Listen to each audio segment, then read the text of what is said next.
Deməli uşaqlar, biz bugün sizdən baxacağıq Teymurun yürüşlərinə. Demək, Teymur ümumiyyətlə bilirik ki, kimdir? Teymurlər dövlətinin hökmdarı. Teymurun yürüşləri. Teymur Azərbaycana 3 dəfə yürüş edib. Birinci yürüşü Teymurun 3 illik yürüşü zamanıdır. Teymurun özünün 3 illik yürüşü 1385-1388-ci illəri əhatə edir və həmin illər aralığında 1386-cı ildə Azərbaycana birinci dəfə yürüş eləmişdir. Və bu dövrdə Azərbaycanda vahid dövlət yox idi. Ona görə də Əmir Teymur asanlıqla Azərbaycanı tuta bilmişdir. Və Əmir Teymurun birinci yürüşü zamanı bundan bir il əvvəl 1385-ci ildə bilirsiniz ki, bura Toxtamış yürüş eləmişdir. Lakin Əmir Teymurun yürüşünü eşidərək buranı tərk edib öz ölkəsinə qayıdıb getmişdir. 1386-da Teymur Azərbaycana gəlir, Təbrizə daxil olur, Təbrizi tutur. Bu zaman Təbriz Cəlalilər dövlətinin paytaxtı idi. Və Cəlalilərin bir qismi Bağdada çəkilir, bir qismi isə Əlincə qalasına getmişdir. Teymur Təbrizi tutandan sonra demək Naxçıvana doğru gedir. Orada Əlincə qalasını tutmağa çalışır, lakin Əlincə qalasını tuta bilmir. Bir də onu da vurğulayım ki, Teymurun hər 3 yürüşü zamanı Əlincə qalasını tuta bilməmişdir. Ta ki 1400-cü ilə qədər. 1400-cü ildə isə artıq Əlincə qalası müdafiəsiz qalır. Yəni Əlincə qalasını müdafiə edənlər buranı tərk edib gedirlər. Bundan sonra Teymur Əlincə qalasını tutmuşdur. Demək, Teymur 1386-cı ildə Azərbaycana daxil oldu. Təbrizə daxil oldu, Təbrizi tutdu, buradan Naxçıvana getdi. Naxçıvanda Əlincə qalasındakilərə qarşı mübarizə apardı, lakin tuta bilmədi. Və bundan sonra demək 1387-ci ildə Teymur eşidir ki, Toxtamış, Buxara və Səmərqənd ərazilərinə yürüş edildi. Yəni Teymurun hakimiyyəti altında olan ərazilərə yürüş elədiyi üçün Teymur buranı tərk edib gedir. Buxara və Səmərqənd. Səmərqənddə həm də bilirsiniz ki, Teymurlər dövlətinin paytaxtı olmuşdur. Bundan sonra demək, bir də bir şey vurğulayım ki, 1386-da Teymur gələndə Şirvanşah hökmdarı 1-ci İbrahim Dərbəndi Qarabağa gedərək orada Teymurun asıllığını qəbul etdiyini bildirmişdi. Daha sonra Teymurun ikinci yürüşünə baxsaq, 1392-ci ildə Teymur Azərbaycana ikinci dəfə yürüş eləmişdir. Teymurun Azərbaycana ikinci yürüşündə yenə Təbrizə daxil olur. Bundan sonra Əlincə qalasındakilərə qarşı mübarizə aparır. Hətta onu vurğulayım ki, Teymur birinci dəfə yürüş eləyəndə Şirvanşahlarla yanaşı Şəki hakimliyi Seydi Əli də ondan asıllığı qəbul eləmişdir. Lakin Teymur buranı tərk edib gedəndən sonra Seydi Əli onun asıllığından çıxmışdır. İkinci dəfə də yürüş eləyəndə Şəki hakimi Seydi Əli Teymura qarşı Əlincədəkilərlə bir yerdə mübarizə aparmışdı, amma öldürülmüşdü sonda. Daha sonra biz baxacağıq ki, 1392-ci ildə ikinci yürüş zamanı yenə Azərbaycanı tutur Əlincə qalasından başqa. Həmçinin burada deyirik ki, bu Əlincə qalasının belə güclü müdafiə olmağının səbəbi nə idi? Cəlalilər dövlətinin xəzinəsi burada yerləşirdi. Xacə Cövhər, Əmir Altun və Sultan Tahir həmin xəzinəni orada müdafiə edirdilər və bununla yanaşı Əlincədəkilərə kömək eləyənlər də var idi. Bəs bunlar kim idi? Şirvanşah İbrahim, Şəki hakimi Seydi Əli, Gürcü Çarı 7-ci Georgi, həmçinin qonşu ərazidəki feodallar və s. və Hürufilik hərəkatının nümayəndələri. Həmçinin Hürufilik hərəkatı Teymurlərə qarşı idi və ərəb hərflərin ilahiliyindən burada danışılırdı. Daha sonra isə 1395-ci ildə nə baş verir? Terek döyüşü baş verir. Bəs Terek döyüşü kimlər arasında olur? Terek çayı sahilində olduğu üçün Qızıl Ordu ilə Teymurlər arasında olur. Toxtamışdan Əmir Teymur arasında. Onu deyim ki, Toxtamışa hakimiyyətə Əmir Teymur gətirmişdir Qızıl Ordu dövlətində. Lakin Toxtamış Teymurun hakimiyyəti altında olan ərazilərə hücumlar etdiyi üçün bunların münasibətləri pisləşmişdir. Necə ki 1387-ci ildə Buxara və Səmərqəndə də yürüş eləmişdir. Və 1395-ci ildə Terek çay sahilindəki döyüşdə Teymur qalib gəlir, Qızıl Ordu dövləti məğlub olur. Qızıl Ordunun şərq vilayətləri Teymurlərin hakimiyyəti altına keçir. Həmçinin Şimali Qafqaz və Azov ətrafına qədər olan əraziləri də Teymur tutmuşdur. Bundan sonra Teymur 1398-ci ildə Hindistana gelir. Hindistandan qayıdandan sonra isə Hindistandan qayıdandan sonra 1399-cu ildə isə üçüncü dəfə yenə Azərbaycana yürüyüş eləmişdir. Baxın, Şəkidə hakim Seyid Əlinin oğlu Seyid Əhməd idi. İbrahimin vasitəçiliyi ilə Seyid Əhməd deyir ki, Teymurdan asılılığı qəbul eləmişdi. Teymur da atasının günahlarını oğluna bağışlamışdı. Nəinki Seyid Əhməd, hətta Gürcü çarı 7-ci Georgidə İbrahimin vasitəçiliyi ilə Teymurdan asılılığı qəbul eləmişdir. Və 1400-cü ildə bayaq vurğulardan Əlincə qalasındakiler arasında mübarizə başlayır. Sultan Tahir xəzinəni götürür, Bağdada qaçır. Bundan sonra Əlincə qalası müdafiəsiz qalır və Teymur tərəfindən 1400-cü ildə tutulmuşdur. Bir dənə də vurğulayıram qısa şəkildə. Teymurun birinci yürüyüşü 1386-cı ildə, Teymurun ikinci yürüyüşü 1392-ci ildə, Teymurun üçüncü yürüyüşü isə 1399-cu ildə baş vermişdir. Biz indi başlayacağıq Şirvanşahlar dövləti 13-14-cü əsrlərdə mövzusunda. İlk öncə onu vurğulayım ki, Şirvanşahlar dövləti xatırlayırsınız yəqin ki, nə vaxt yaranmışdır? Neçənci ildə? Bəli, 861-ci ildə yaranmışdır. Və Şirvanşahlar dövlətində hakimiyyətdə birinci 861-də Məziyyədlər sülaləsi idi. 27-ci ildə Kəsranilər gəlir, 1382-ci ilə qədər. 1382-də də Dərbəndlər sülaləsi gələcək. İndi ondan növbəti dəqiqələrdə danışacağıq. İndi isə baxın Şirvanşahlar dövlətinin 13-cü əsrinə. Biz bilirik ki, Şirvanşahlar 1220-22-ci illərdə Monqolların bura ilk yürüyüşü zamanı Şamaxı tutulmuşdu 1222-ci ildə, yəni Monqolların hücumuna məruz qalmışdı. Bundan sonra isə Monqollar. Bundan sonra isə bura Xarəzmşah Cəlaləddinin yürüyüşü olur. 1225-31-ci illərdə Xarəzmşah Cəlaləddin yürüyüş eləmişdir. Və Xarəzmşah Cəlaləddinin yürüyüşü zamanı demək, burada hakimiyyətdə kim idi? Üçüncü Fəribürz idi. Üçüncü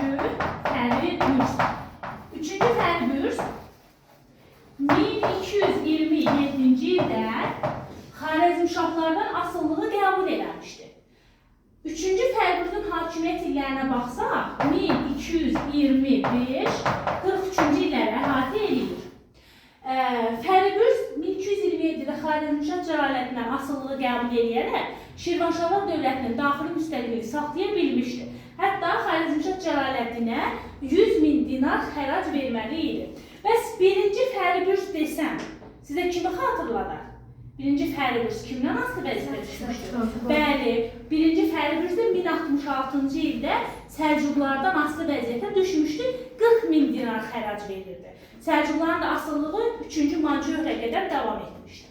Daha sonra biz baxacağıq ki, burada demək Monqolların gələcək burada ikinci yürüyüşü olur, hətta ondan danışıb 1231-39-cu illərdə. Və Monqolların ikinci yürüyüşü zamanı, 1239-cu ildə Şirvan və Dərbəndin tutulması ilə bütün Azərbaycan Ali Monqol xaqanlığının hakimiyyəti altına daxil olmuşdur. Daha sonra 1256-58-ci illərdə Monqolların üçüncü yürüyüşü zamanı isə burada hansı dövlət yaranmışdır? Hülakilər dövləti yaranmışdır. Hülaki bu zaman Şirvanşahlarda hakimiyyətdə ikinci Aksistan idi. Və ikinci Aksistan Hülakilərdən 1258-ci ildə asılılığı qəbul edərək Şirvanşahlar dövlətinin daxili müstəqilliyini qoruyub saxlaya bilmişdir. Lakin burada bir nüans var ki, Şirvanşahlar öz adlarına pul kəsdirməkdə davam edirlər, ancaq təmtəraqlı titullarını göstərmirlər. Hətta Hülakilərin yürüyüşləri zamanı şahlarını, Şirvanşahlar da öz nizami dəstələri ilə onların yürüşlərini müşahidə edirlər. Yəni yürüşlərində iştirak edirlər. Bundan sonra biz baxacağıq ki, bir şey vurulmamadı. Bu Xarəzmşahlarda dedik ki, Xarəzmşah Cəlaləddinin asıllığını qəbul eləmişlər. Ancaq birinci Aksitandan başlayaraq, birinci Aksitan 1160-cı ildən 1196-cı ilə qədər hakimiyyətdə olmuşdur. Və bilirsiniz ki, Eldənizin köməkliyi ilə gəlmişdi hakimiyyətə. Birinci Aksitandan başlayaraq Şirvanşahların Xarəzmşahlarla normal dostluq, qonşuluq münasibətləri olmuşdur. Daha sonra biz burada baxacağıq ki, 14-cü əsrin 30-cu illərində, 14-cü əsrin 30-cu illərində Hülakilər dövlətinin zəifləməsi nəticəsində Şirvanşahlar və Şəki hakimliyi yenidən müstəqil oldular. Və burada Şirvanşahlar artıq müstəqil şəkildə pul da kəstirirdilər, ondan sonra fərmanlar da verirdilər və s. Yenidən Şirvanşahlar dövlətini müstəqil şəkildə idarə etməyə başlamışdılar. Daha sonra biz baxacağıq ki, burada Kavus ibn Keyqubadın dövrünə, demək, Kavus ibn Keyqubad 1345-dən 1372-ci ilə qədər hakimiyyətli olmuşdur. Yazıram buradan, demək, Kavus ibn Keyqubad. Bunun dövründə uşaqlar bura cəlalilərin yürüşləri olur. Cəlalilərin yürüşləri olur və cəlalilər Azərbaycana yürüş eləmişlər 1359-cu ildə. Təbrizi tutmuşdular. Təbriz tutulur. Lakin Şirvanşahlar cəlalilərdən asılılığı qəbul etməmişdilər. Ta ki, Kavus ibn Keyqubad Təbrizə yürüş eləyənə qədər. Kavus ibn Keyqubadın Təbrizə yürüşü 1367-ci ildə Şeyx Uveys'in Şirvanşahları özündən asılı vəziyyətə salması ilə nəticələnir. Və 1367-ci ildə Şirvanşahlar cəlalilərdən asılı vəziyyətə düşmüşdür.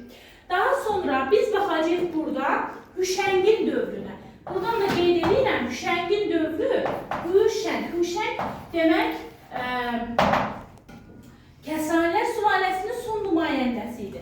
Onun dövrü 1372-ci ildə başlayıb 1382-ci ilə qədər davam etmişdir. Hüşəngin dövründə Muğan da tutulmuşdu. Hətta biz bunu Rəvadilər dövləti ilə oxşar da götürürük və burada əhaliyə qarşı onun qəddar siyasəti ona qarşı üsyanlara gətirib çıxardı və 1382-ci ildə Hüşəng öldürdü. Bu ilə də Kəstanilər sülaləsinin hakimiyyəti başa çatır və yeni bir sülalə olan Dərbəndilər sülaləsi hakimiyyətə gələcək. Nə vaxt? 1382-dən 1538-ci ildə qədər hakimiyyətdə olacaq Dərbəndilər sülaləsi. İlk nümayəndəsi kim idi? Birinci İbrahim Dərbəndi. Əslində İbrahim Dərbəndi deyir ki, Şəkidə sadə bir kənd həyatı keçirirdi. Bunun ata-babaları o zaman Dərbəndə hakim idilər. Daha sonra isə Hüşəngin də əmisi oğludur bu. Daha sonra bunu 1382-ci ildə hakimiyyətə gətirirlər. Ta ki 1417-ci ilə qədər Şirvanşahlar dövlətini idarə edəcəkdir. İbrahim Dərbəndi çox uzaq görən, siyasətçi idi, hökümdar idi. Dərin, itaatla siyasi biliyə malik idi və biz bunu harada görürük?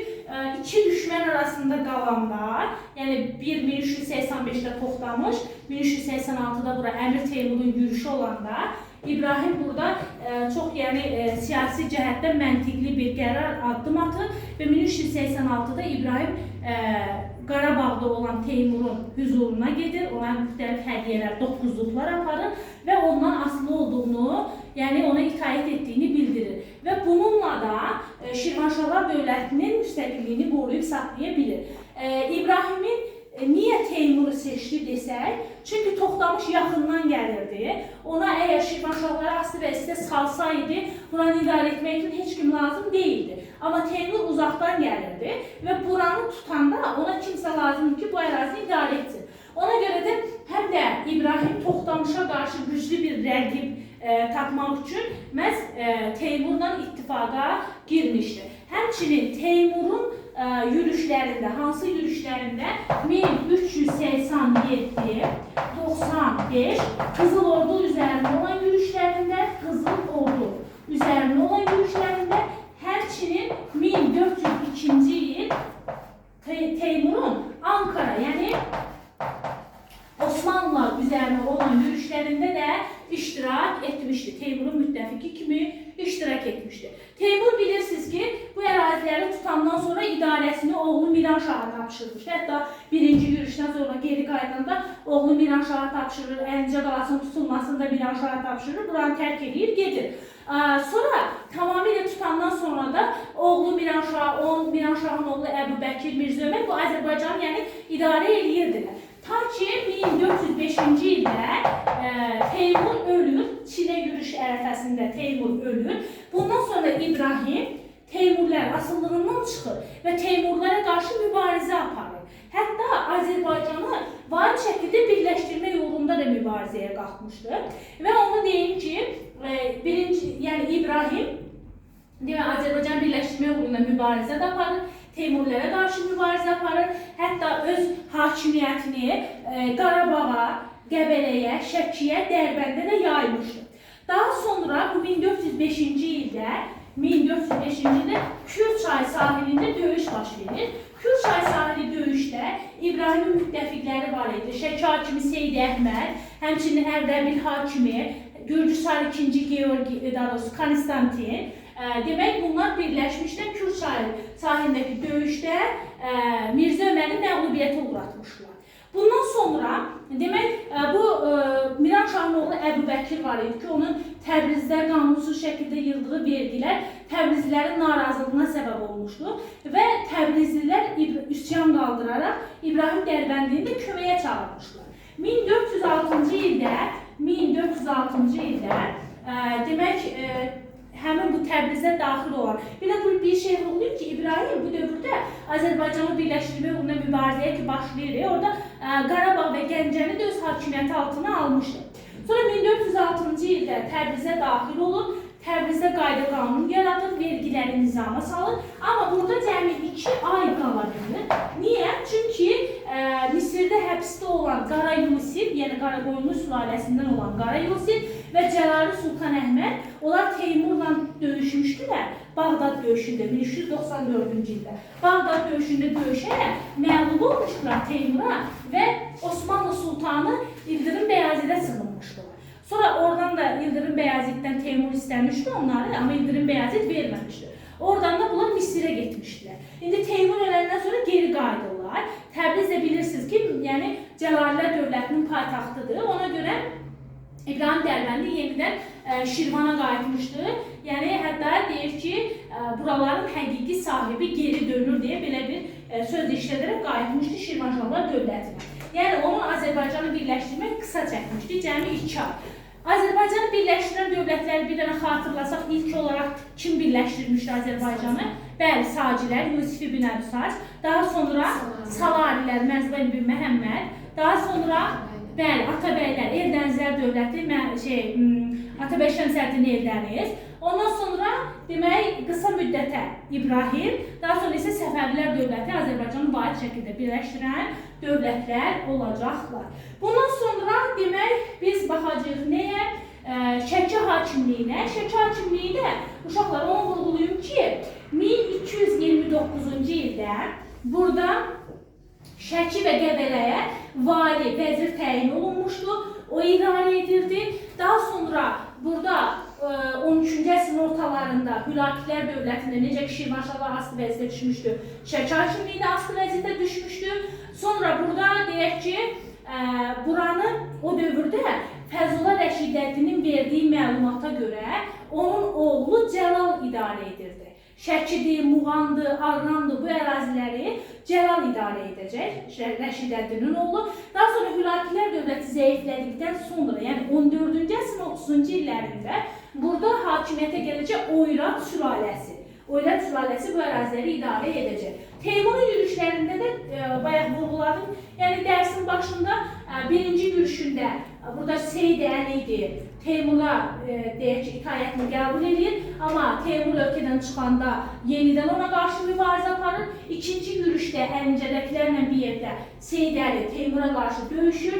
Birinci döyüşdə qalib gəlsə də ikinci döyüşdə öldürülür. Üçüncü dəfə Teymur bura yürüş edəndə Seyid Əlinin oğlu Seyid Əhməd artıq onun, yəni İbrahimin vasitəçiliyi ilə Teymurun hakimiyyətini qəbul etmişdi. Hətta ona 6000 dənə at da bağışlamışdı. Demək uşaqlar, mövzu